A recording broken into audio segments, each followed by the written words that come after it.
Buen día a todos. Every morning, on the way to school, I used to pass underneath a bridge where this message was written in white paint, Free Mandela. One day, I asked my mom, who is this Mandela? What has he done wrong? How many people has he killed? And she responded to me, well, Alex, not everybody who goes in prison is a criminal. And Nelson Mandela was fighting against an unjust political regime to protect its people. In 1996, I decided to work and live in South Africa under Mandela's presidency. And what I saw there, I was shocked. I was shocked by the deep social inequalities between people, between human beings.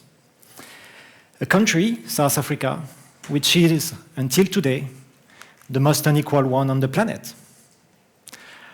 So from then on, I knew that living in a poorly designed world would lead to shame and despair for many people. When I look at nature, I see a beautifully adapted world in shape and process. A world where self-organized species interact between one another within several layers, several dimensions. In nature, trees produce far more leaves and branches and fruits and flowers than they need for their own survival.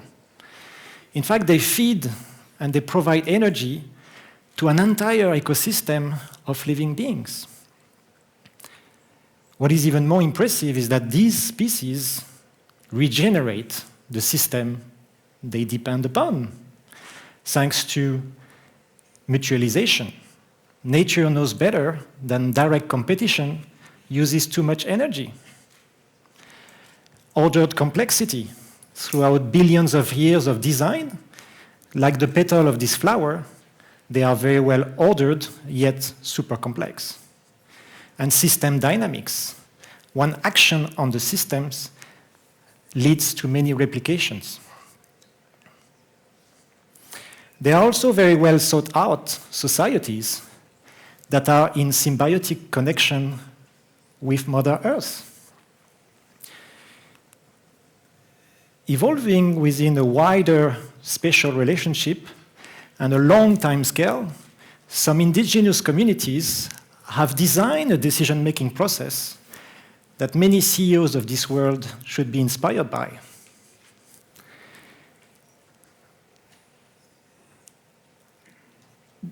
These decisions are made in accordance with the elders, from the principles defined by the elders, and as if unborn generations would approve. As if unborn generations would approve. These decision-making processes are meant to provide, to protect, and to preserve conditions conducive to life for future generations. In these decision-makings, those decisions are taken whereby the impact will be happening beyond the life of the person who took it. So greed disappears from systems. Greed disappears from these societies because the person who took the decision will not see the impact of it. Such civilizations are the only one today to have been in deep connection with all species on Earth and in sacred communion with Mother Earth over centuries. There are times of great complexity. We have lost 60% of our biodiversity since the 1970s. Our population is growing exponentially with middle classes that are expected to consume 3 times more than today.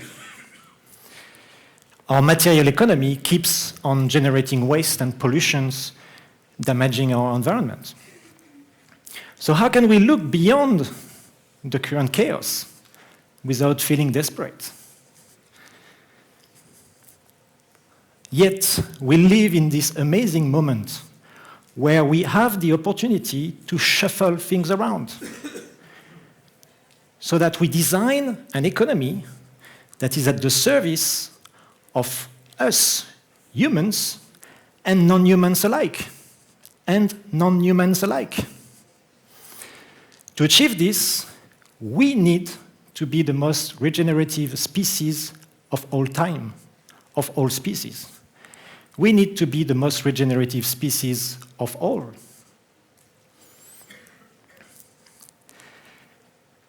Yet, we need to look at ourselves as the key to unlock this complexity. Where we destroyed land, we will rebuild and regenerate. Where we ignored social injustices, we will unleash the human potential and value it. Where we wasted and polluted, we will protect and restore.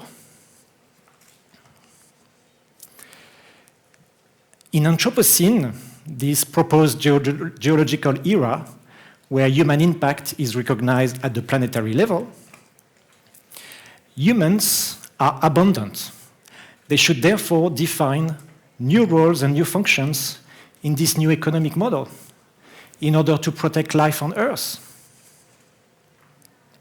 It is time to build the foundation of circular model of life in order to preserve life on Earth and to be aligned with natural cycles. To achieve this, we need to look at ourselves as the most abundant of all resources, then expand from it in order to design a symbiotic strategy that takes into account all elements on Earth.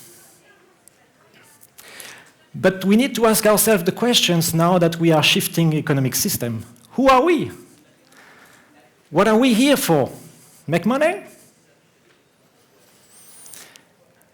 We are nature. Humans come from nature. We will fit into its design and regenerate the common biosphere. We are energy. Once we eat and we sleep, we are endless energy. And this endless energy comes from nearly 10 billion people. So we have plenty of energy. So we will rebuild an economy that cares for resources and that cares for people. We are value. We need to reconnect with our consciousness away from mechanical terms so that we design an empathy-based model of life which resets our belief system. We want an economy that is designed for all of us. An economy that is so appealing that it gives a chance for all of us to thrive. And you did it in Argentina. In circular economy, we have identified two types of stocks of resources and two types of flows of energies.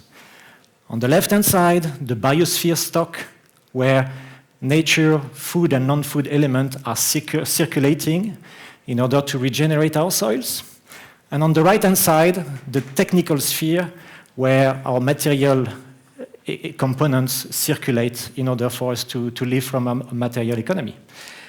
Adding a human sphere in between the biosphere and the technosphere could help us innovate from a third stock of resources which happen to be abundant, 7.6 billion, 10 billion, and from an endless flows of energies.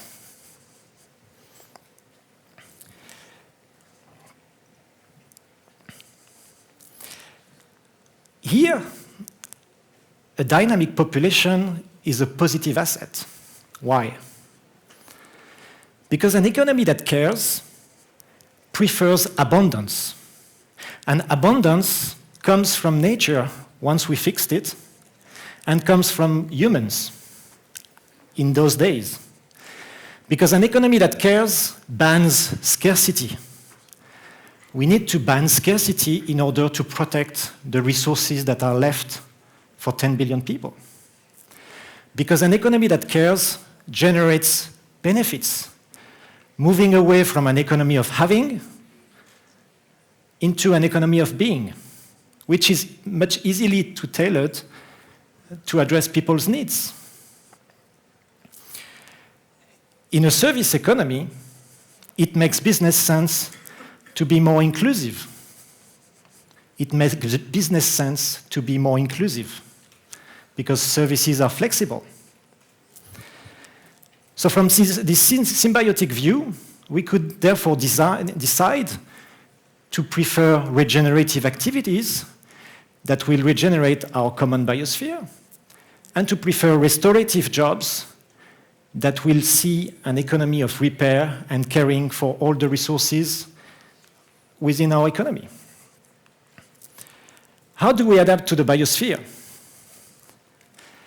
Deichel in Berlin is inviting young families to create a club whereby the families receive free diapers for their babies, free diapers, against, this is circular, against the diapers, the full diapers once used.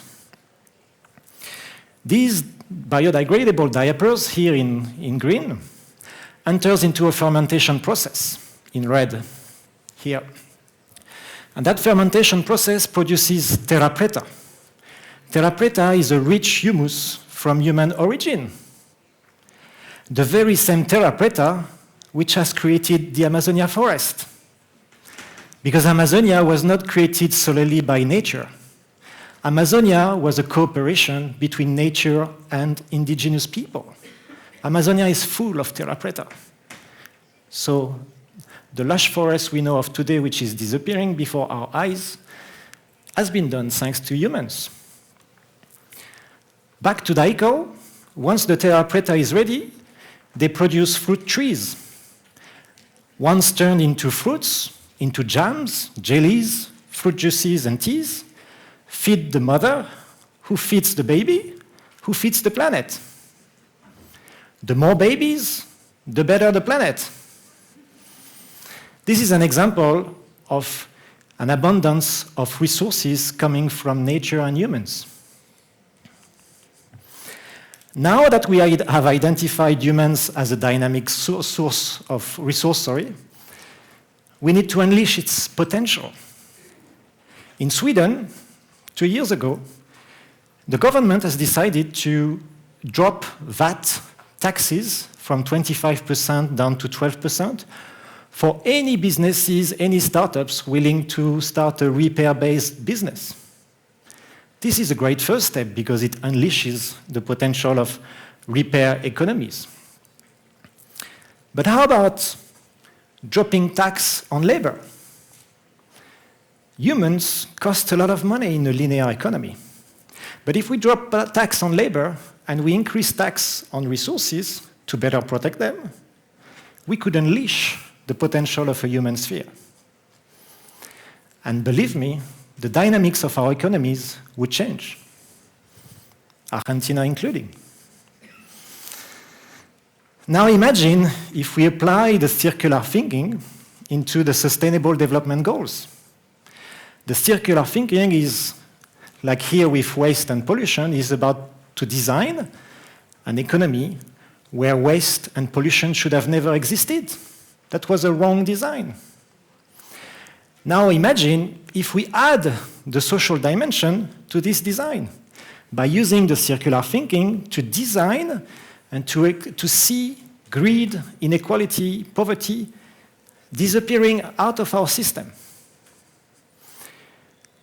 Reaching out to all 17 SDGs is possible if it makes ecosystemic sense to design all these externalities out, if it makes ecosystemic sense. The social externalities, negative externalities, the environmental, the economic ones, better to design them all out. The link between a life at zero waste, which is a bit before circular economy, regenerative life, has been made. The link between the life at zero waste and positive social impact has been made in the city of Roubaix, in northern France, where I come from. And Roubaix has this specificity is that it is the poorest city in France. 4 years ago, the municipality has decided to give the tools to the residents to live a life at zero waste. change their behavior. 4 years later, Mr. and Mrs. Nujoa, here in the photograph, have generated 180 grams of waste since January 1st, this year. 180 grams of waste. And many, many benefits. They have seen benefits in their financials, moving from then minus 600 euro per month to 150 euro per month. In their health, accessing a shared garden from the municipality to eat proper fruits and proper vegetables, and also they have developed a tropical balcony, which I was lucky to visit a few weeks ago. In their friendship and their network, now they have to manage their friendship ecosystem because they have too many friends.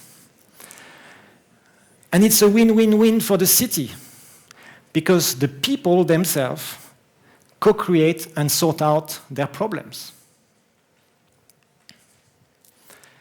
Meeting human needs in a service-based economy is far easier than meeting human needs in a product-based economy.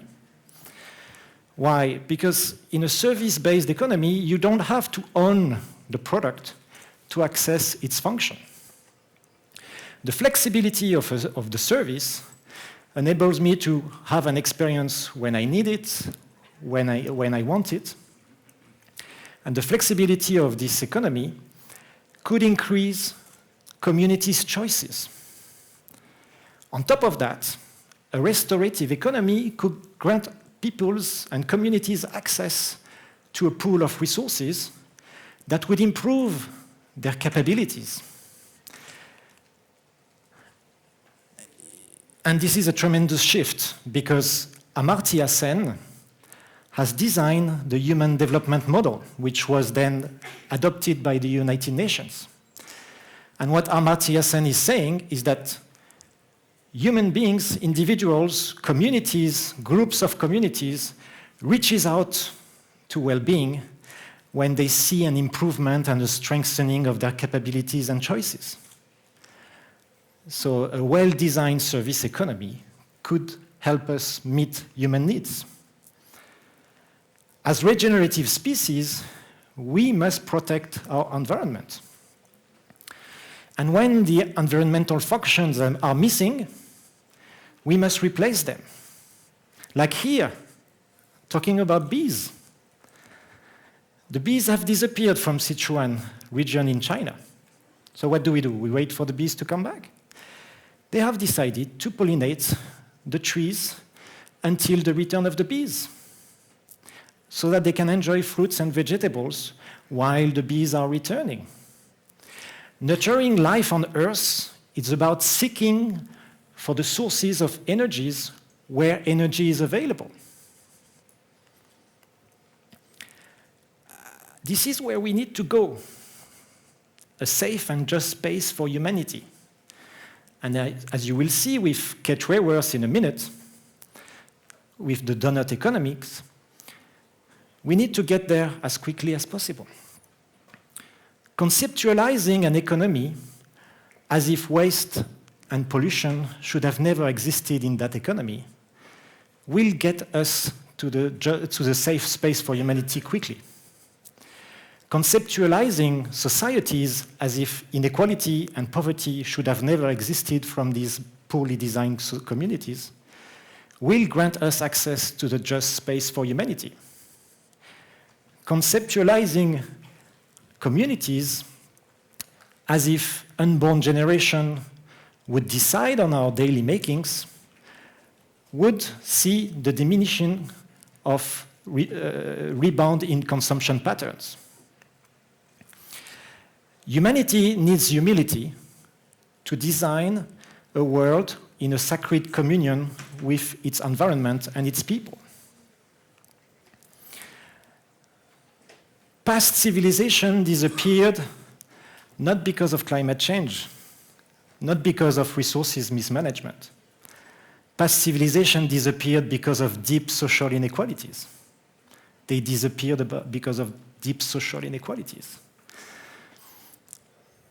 Designing a circular economy which would be unequal will be a missed opportunity for humanity. Building an equitable circular model is the right thing to do, and we need all of you to build it. But everybody has a choice. I mean, we have the right to choose, and everybody has that choice.